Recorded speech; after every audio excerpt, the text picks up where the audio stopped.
Marcos, Evangelho segundo Marcos, capítulo 15, os versos 29 a 37.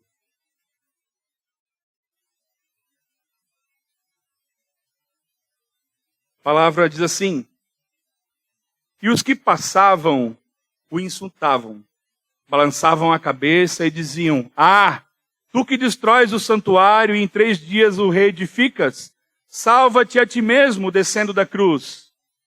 De igual modo, os principais sacerdotes com os escribas, zombando dele, diziam entre si: salvou os outros, mas não consegue salvar a si mesmo. Desça agora da cruz, Cristo, o Rei de Israel, para que vejamos e creiamos. E os que com ele foram crucificados também o insultavam. Chegada a hora sexta, houve trevas sobre toda a terra até a hora 9. E a hora 9, Jesus exclamou em alta voz: Eloi, Eloi, lama sabachthani. E traduzido quer dizer: Deus meu, por que me desamparaste? E ao ouvirem isso, alguns que ali estavam disseram: ele está chamando por Elias. Então um deles correu e ensopou uma esponja em vinagre e pondo-a numa haste, deu-lhe a beber, dizendo: deixai, vejamos se Elias virá tirá-lo. Mas Jesus, dando um alto brado, expirou. Até aqui. Bendito és tu, Senhor, nosso Deus, Pai. Graças te damos pela tua preciosa palavra, Senhor. Que ela venha encontrar os nossos corações abertos para recebê-la. E à medida que a recebemos, que sejamos transformados pelo poder da tua palavra, que é poder de Deus para todo aquele que nela crê. Em nome de Jesus te agradecemos. Amém. Pode se sentar, querido.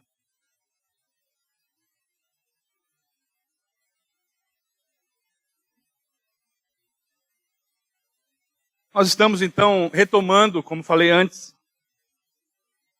a exposição do Evangelho segundo Marcos. E para quem está chegando agora, e para quem não lembra também, o último sermão a respeito desse tema, nós falávamos a respeito da crucificação de Cristo. Ele foi levado do Gabatá, foi levado carregando a sua cruz, né, o patíbulo, que não era a cruz, era só a viga.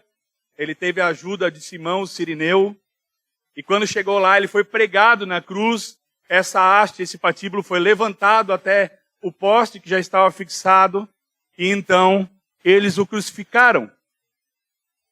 E nós chegamos, depois disso, num dos pontos mais cruciais da história da redenção.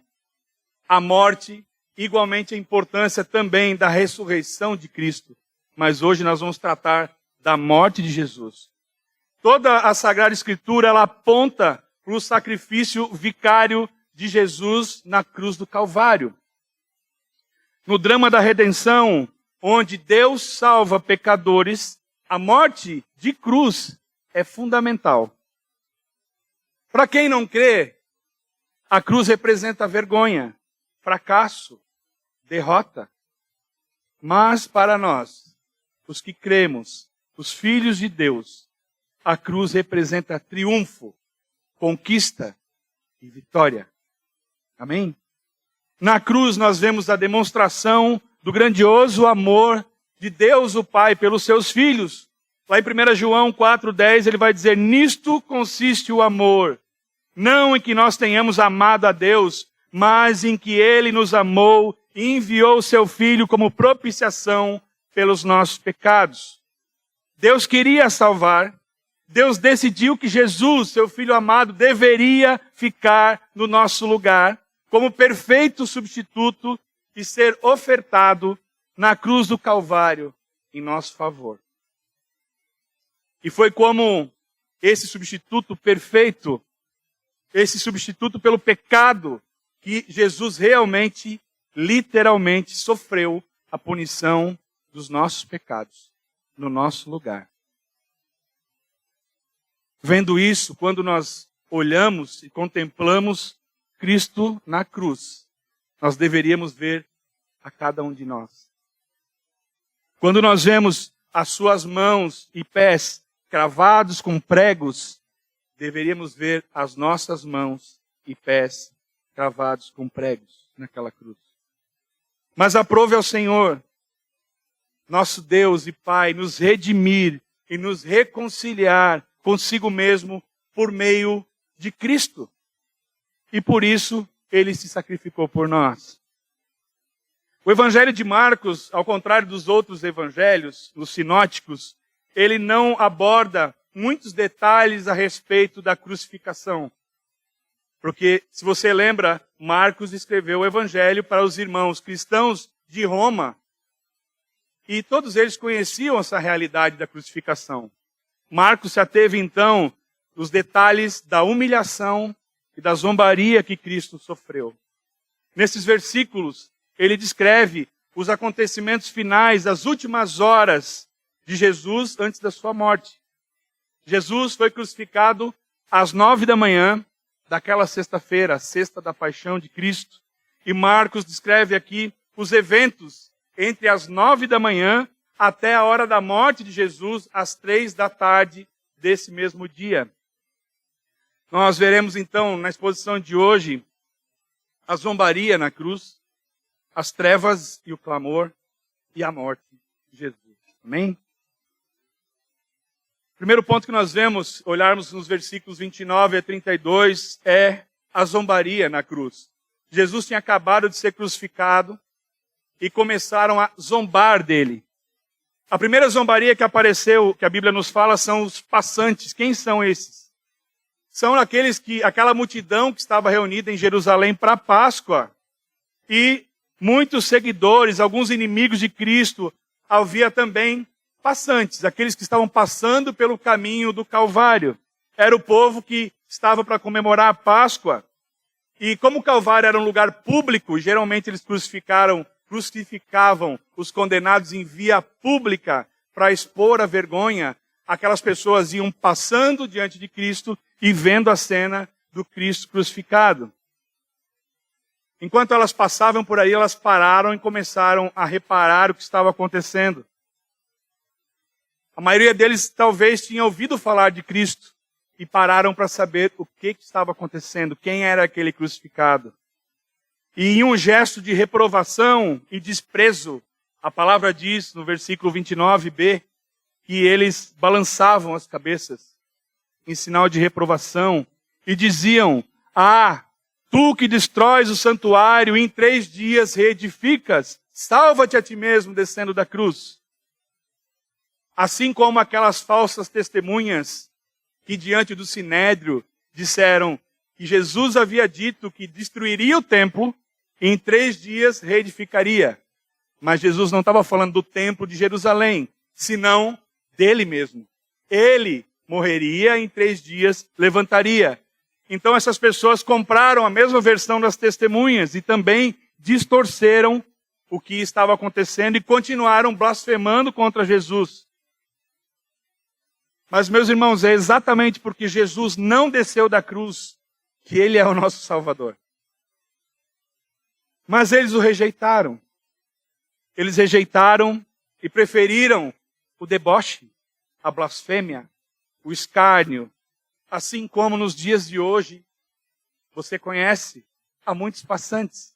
Aqueles que passam diante da cruz, contemplam, balançam a cabeça, não concordam, zombam, escarnecem. Há muitos passantes. Há muitos espectadores e poucos comprometidos com a cruz. Mas não parou por aí. Além dos passantes, a palavra diz que os líderes religiosos continuavam a zombar de Jesus. Os passantes, quando eles xingavam Jesus, eles olhavam para Jesus na cruz e o xingavam. Mas os líderes falavam uns para os outros. Eles não tinham coragem de olhar para Jesus e xingar Jesus. Eles reclamavam entre si. Todas as vezes, eles olhavam uns para os outros como numa conspiração, mas nunca falavam diretamente com Jesus. E nessas conversas, eles ficavam zombando de Jesus. E esse deboche estava misturado com ódio, com inveja, e eles levantavam o nariz em sinal de desprezo diante de Jesus na cruz do Calvário. Mas veja uma coisa interessante, quando eles disseram assim: salvou os outros, mas não pode salvar a si mesmo. Eles estão dizendo que acreditam que Cristo tem poder para fazer milagres. Mas eles tinham acusado Cristo de fazer milagres pelo poder de Beelzebu, lembram? Quando Cristo expulsou demônios, eles acreditaram, mas disseram, ele o faz pelo poder de Satanás, de Beelzebu. Então eles acreditavam que Cristo podia, mas que faria pelo poder de Satanás. Então eles estavam insultando a Cristo, pedindo que Satanás o tirasse da cruz. É como se eles dissessem, pede ao diabo para te tirar daí agora. Eles estavam também se recusando a admitir que era o poder do seu amor, do amor de Deus, pelos seus filhos que mantinha Jesus naquela cruz. Amém? E nós vemos também uma outra cena de zombaria, a zombaria dos ladrões. Como nós vimos na mensagem passada, ele foi crucificado entre dois ladrões, entre transgressores, para que se cumprisse a escritura que está de acordo com Isaías 53. Então, nós vemos que os insultos vinham de todos os lados. Os legionários que estavam lá, os soldados, os passantes, os principais sacerdotes, os escribas, os anciãos, os ladrões, a multidão e alguns espectadores ridicularizavam a Cristo. E a princípio, os dois ladrões também estavam insultando a Cristo. Mas depois um se arrependeu. Marcos não nos fala, mas em Lucas 23, do 39 ao 43, ele explora um pouquinho mais desse maravilhoso detalhe. Um dos criminosos zombava de Jesus, dizendo, tu não és o Cristo? Salva-te a ti mesmo e a nós. O outro o repreendeu, dizendo, não temes a Deus, nem sofrendo a mesma condenação? Nós, na verdade, estamos recebendo com justiça o que os nossos atos merecem, mas esse homem não fez mal algum. E então o ladrão pediu a Jesus, lembra-te de mim quando entrares no teu reino. E Jesus lhe respondeu, em verdade te digo, que hoje ainda estarás comigo no paraíso. Mas aquele ladrão que antes estava insultando a Cristo com outro ladrão, como é que aquele ladrão que antes estava xingando a Jesus, blasfemando, zombando de Jesus, insultando o nome de Jesus, de repente clamou por misericórdia para entrar no reino de Deus, no reino de Cristo? Parou para pensar nisso? Num instante ele estava insultando, no outro instante ele estava pedindo por misericórdia. Talvez Deus tenha usado a oração de Jesus para levar o ladrão ao arrependimento. Quando eles o crucificaram e os soldados estavam zombando dele, Jesus disse, Pai, perdoa-lhes, eles não sabem o que fazem. Talvez nesse momento, aquele ladrão viu que realmente ao lado dele existia o rei, a majestade de Cristo. Jesus diz lá em João 6,44, ninguém pode vir a mim, se o Pai que me enviou não o trouxer, e eu o ressuscitarei no último dia. O que aconteceu na cruz? Deus, por meio da sua misericórdia, abriu os olhos daquele ladrão condenado, deu a ele um novo coração, como diz em Ezequiel, colocou dentro dele um novo espírito, e o ladrão respondeu em arrependimento e fé, clamando por misericórdia. E assim ele pôde enxergar Jesus como Salvador da sua alma. Olha que coisa maravilhosa. No último momento da cruz, Jesus salvando, aplicando a salvação. Nós vemos aqui a soberania de Deus chamando os seus para a salvação no último momento, momento que ele quiser. Enquanto um ladrão abraçou a salvação, o outro abraçou a condenação eterna. E sobre isso, J.I. Packer vai nos alertar, dizendo, na cruz, um ladrão foi salvo, para que ninguém se desespere, mas só um, para que ninguém se iluda. E veja, não foi uma pregação emotiva. Não desligaram as luzes. Não houve apelo. Não teve um louvor que arrepiasse. Não foi repetindo uma oração de entrega. Foi a graça. A graça maravilhosa de Deus, aquela imerecida, que alcançou algum dia cada um de nós aqui. Graça. Enquanto isso acontecia, o ladrão condenado, o outro, e os demais continuaram zombando de Jesus, e ele continuou em silêncio. Pedro, a respeito desse silêncio, nos relata lá em 1 Pedro 2, 23, 24, ao ser insultado, não retribuía o insulto. Quando sofria, não ameaçava, mas entregava-se àquele que julga com justiça. Ele mesmo levou os nossos pecados em seu corpo sobre o madeiro, para que, mortos para os pecados, pudéssemos viver para a justiça. Pelas suas feridas fostes sarados. E aqui nós temos uma grande lição para nós. Diante dos insultos, diante da blasfêmia, diante da zombaria, Jesus ficou em silêncio. Muitas vezes nós, quando somos ofendidos ou machucados, ou alguém pisa no nosso calo, somos rápidos em retrucar. Queremos rapidamente revidar. Respondemos à ira. E não é pecado se irar. Pecado é pecar. Irai-vos, mas não pequeis. Mas quando nós nos iramos, nós falamos o que não devemos, pecamos contra Deus, pecamos contra os irmãos. E aqui nós temos uma preciosa lição. O silêncio de Cristo nos ensina. Amém?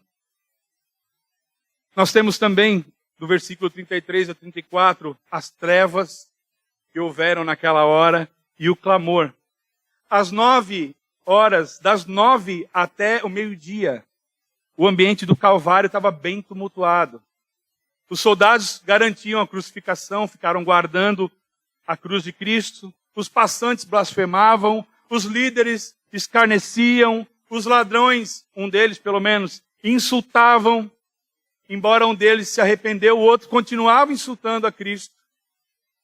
E de repente, ao meio-dia, a terra escureceu e virou em trevas até as 3 da tarde. Conforme a profecia do profeta Amós, em 8:9, que diz: sucederá que naquele dia, diz o Senhor Deus, farei que o sol se ponha ao meio-dia e entenebrecerei a terra em dia claro. Ou seja, ao meio-dia, o que era claro virou em trevas. A luz desapareceu. O sol ocultou a sua face diante da cena do sofrimento do bendito Filho de Deus. As trevas, a escuridão, significam o julgamento de Deus condenando os nossos pecados em Cristo. As trevas bradaram a ira de Deus no Calvário. O justo e santo juiz brada o veredito de culpado. Um brado de condenação, punindo a Jesus no nosso lugar. Eles estavam crucificando aquele que era o Messias prometido. Aquele que foi prometido e aguardado por todos. Eles estavam crucificando, tirando a vida do seu próprio rei. E em meio a essa agonia, em meio a esses horrores, esse abandono, as trevas tomaram conta daquele ambiente todo como um símbolo de juízo reservado para os pecadores. Foi na cruz, meus irmãos, que Cristo sofreu todas as consequências dos pecados que ele redimiu. Ele experimentou na pele aquilo que aqueles que são condenados e vão para o inferno experimentarão. Um lugar de abandono, onde Deus oculta a sua face. Um lugar de trevas, onde Deus manifesta a sua ira e o seu castigo e dor o tempo todo. Um lugar onde os pecadores mereciam estar. Martin Lloyd Jones vai dizer: o que a cruz nos proclama é que Deus odeia o pecado. Foi na cruz que ele se fez pecado e maldição por nós. Foi na cruz que ele bebeu até a última gota do cálice da ira de Deus contra o pecado. Tudo isso enquanto estava dando sua vida em resgate de muitos, como ele mesmo diz em Marcos 10:45. Nós vemos que Cristo suportou essas trevas por algumas horas, longe de Deus, abandonado nas trevas, toda a manifestação da ira de Deus. Ele experimentou isso por algumas horas, mas aqueles que forem condenados ao inferno experimentarão isso por toda a eternidade. E depois de tanto sofrimento e sentindo o abandono total de Deus, às 3 da tarde, ele clamou em alta voz, versículo 34, Eloi, Eloi, lama sabachthani, que traduzindo quer dizer, Deus meu, por que me desamparaste? Será que nós conseguimos entender esse sentimento tão profundo de abandono de Jesus na cruz? Será que nós conseguimos entender que o Pai se apartou dele, o abandonou por causa dos nossos pecados? A gente consegue compreender esse sentimento? Naquele momento, todos os nossos pecados estavam sobre ele. Aquele que nunca pecou, Jesus, o Cristo, nosso Salvador, estava sofrendo pelos nossos pecados. Então ele clamou, Deus meu, por que me desamparaste? Era um clamor de agonia, depois de ser humilhado, abandonado, zombado e rejeitado pelos homens. Era um clamor de agonia de Cristo que foi ferido pelas nossas transgressões e moído pelas nossas iniquidades. Era um clamor de agonia de Cristo que estava sendo feito pecado e maldição por nós. Era um clamor de quem estava em meio às trevas, depois de ser totalmente abandonado por causa dos nossos pecados. E enquanto Jesus clamava, Deus estava resolvendo o problema do pecado no mundo por meio dele. Entendendo isso, Paulo escreve em 2 Coríntios 5, 19 a 21, a saber, que Deus estava em Cristo reconciliando consigo o mundo, não imputando aos homens as suas transgressões, e nos confiou a palavra da reconciliação, de sorte que somos embaixadores em nome de Cristo, como se Deus exortasse por nosso intermédio. Em nome de Cristo, pois, rogamos que vos reconcilieis com Deus. Aquele que não conheceu o pecado, ele o fez pecado por nós, para que nele fôssemos feito justiça de Deus. Nessa cena, nesse drama da redenção, esse drama da crucificação, da remissão dos pecados, contemple a cruz. Imagine a cruz agora. Cristo pregado. E esses pregos eram para ser meus e teus. Todo o seu sangue se vertendo por causa dos nossos pecados. O abandono do Senhor. Aqueles que insultavam, blasfemavam e escarneciam. Tudo isso no nosso lugar. Quantas vezes nós temos parado para pensar na cruz de Cristo? Quantas vezes são os momentos em que nós nos paramos e contemplamos a maravilhosa obra da salvação na cruz?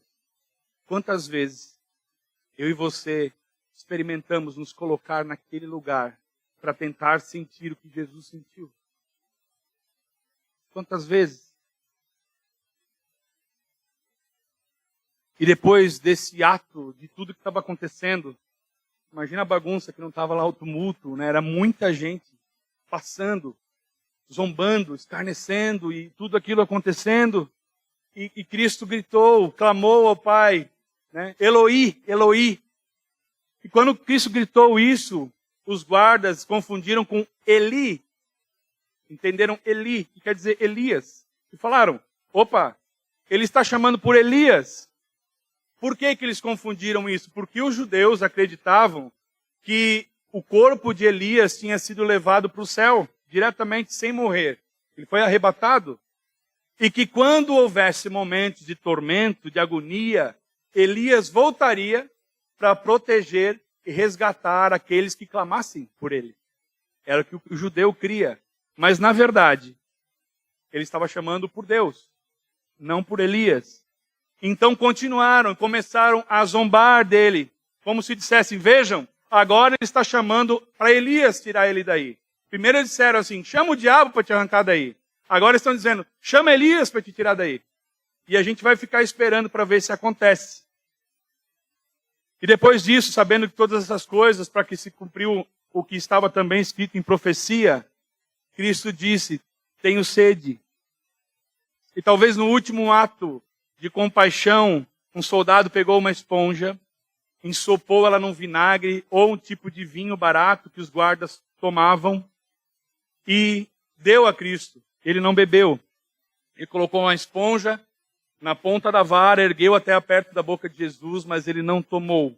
Enquanto isso acontecia, ainda os outros continuavam zombando, dizendo assim, vamos ver se Elias vem tirá-lo daqui. Às 15h, quando Jesus profere as últimas palavras da cruz, depois das trevas, ele diz, está consumado.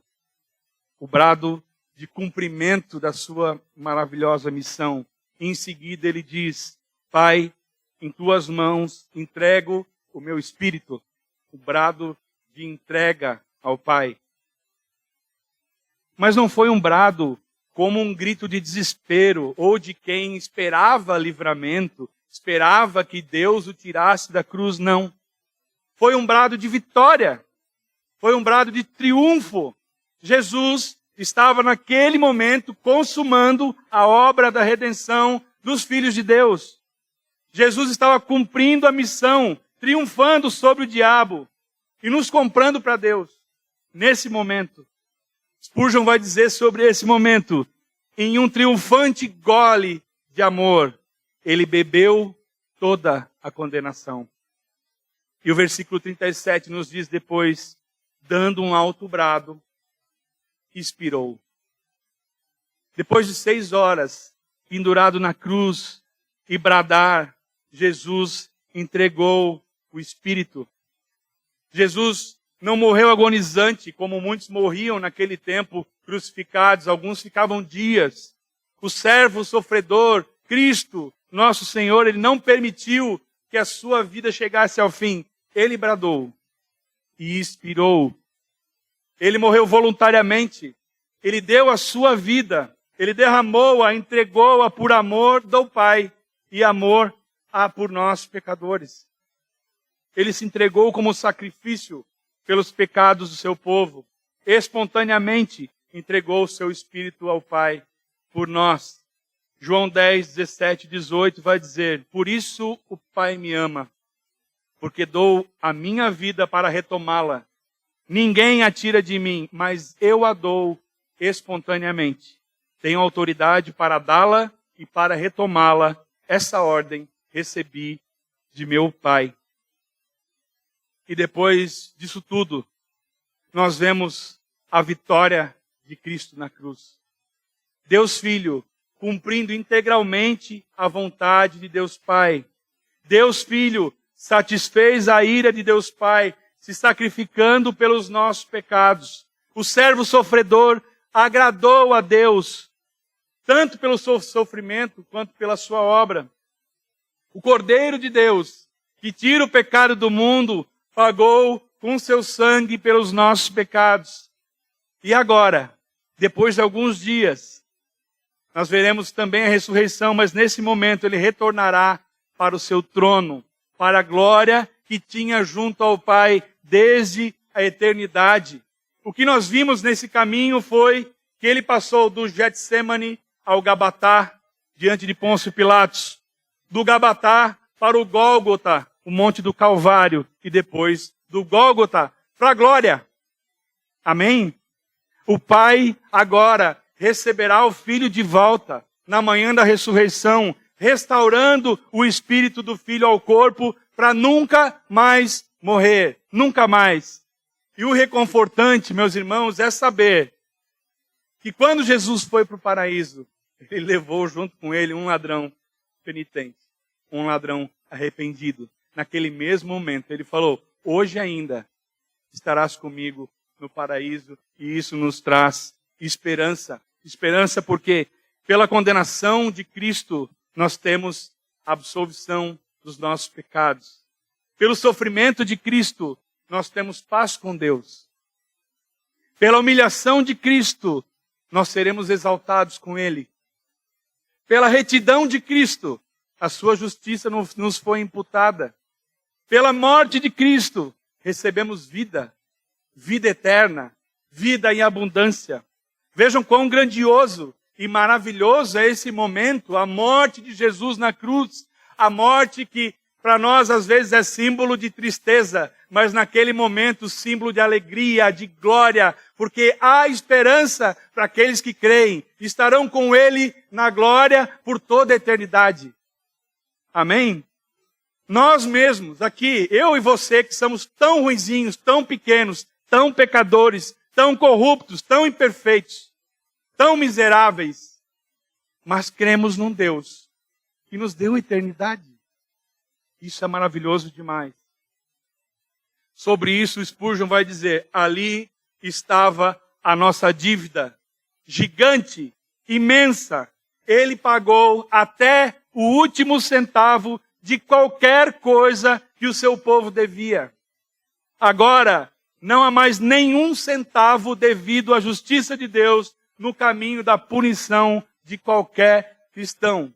Glória a Deus por isso. Glória a Deus.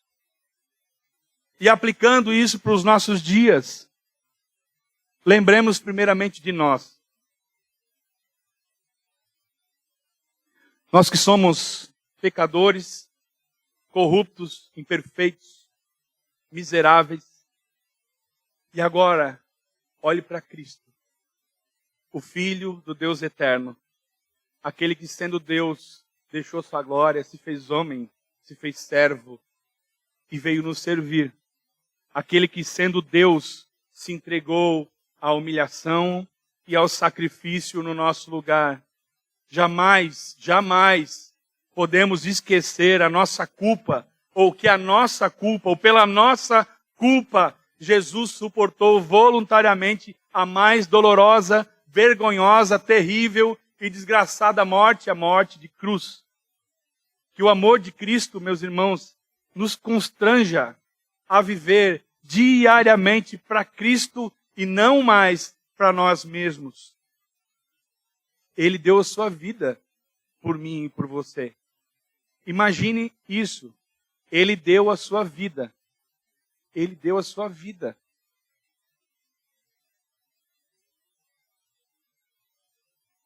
Que o amor de Cristo nos torne dispostos a nos sacrificar por Ele, que se fez homem e morreu por nós. Que diante das dificuldades da vida, do sofrimento, da dor, lembremos que maior foi a dor e o sofrimento que Cristo sofreu por nós naquela cruz, até a sua morte. Todo o castigo, o desprezo, o deboche, a cusparada, a surra, todo o sangue vertido. Imagine isso todas as vezes que você achar que você tem sofrimento ou dor. Muito maior foi o sofrimento de Cristo por nós. Lembremos que, porque Cristo foi desamparado por Deus, Deus jamais nos desamparará. Jamais. As trevas que Jesus suportou durante apenas 3 horas serão eternas para aqueles que são condenados ao inferno. Um lugar de abandono, um lugar onde Deus manifesta eternamente a sua ira, um lugar onde Deus derrama o seu castigo. Contemple a cruz. Contemple a cruz. Diante dessa obra, diante disso, J.C. Ryle vai dizer que a cruz de Cristo esteja sempre nas nossas mentes. Corretamente compreendido, é possível que nenhum outro assunto em todo o cristianismo tenha um efeito tão santificador e consolador para as nossas almas. Ou seja, lembre-se do sacrifício de Cristo na cruz do Calvário e seja santo. E procure santidade. Faça isso em honra, em memória, em gratidão ao que Cristo fez por mim e por você. Amém? Que em gratidão nós possamos também viver para proclamar essa bendita mensagem da cruz. Concluindo, queria relembrar aqueles que conhecem, os que não conhecem vão conhecer hoje, um hino muito conhecido, que foi escrito em 1912, mas lançado em 1913, se chama Rude Cruz. E ele diz assim, na sua letra: Rude cruz se erigiu, dela o dia fugiu, como emblema de vergonha e dor. Mas contemplo essa cruz, porque nela Jesus deu a vida por mim, pecador. E o refrão fala: sim, eu amo a mensagem da cruz. Até morrer, eu a vou proclamar. Levarei eu também minha cruz, até por uma coroa trocar. E as demais estrofes dizem assim: desde a glória dos céus, o Cordeiro de Deus ao Calvário humilhante baixou. Essa cruz tem para mim atrativos sem fim, porque nela Jesus me salvou. Outra estrofe diz: nessa cruz padeceu e por mim já morreu meu Jesus para dar-me o perdão. E eu me alegro na cruz.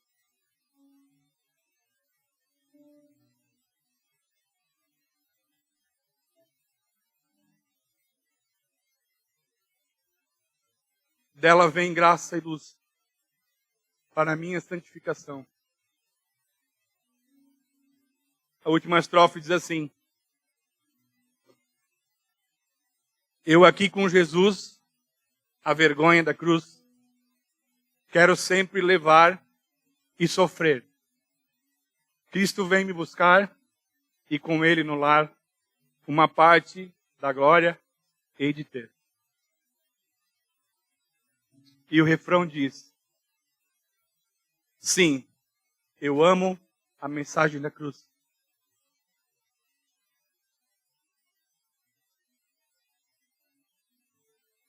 Até morrer, eu a vou proclamar. Levarei eu também minha cruz, até por uma coroa trocar. Amém? Coloque-se de pé.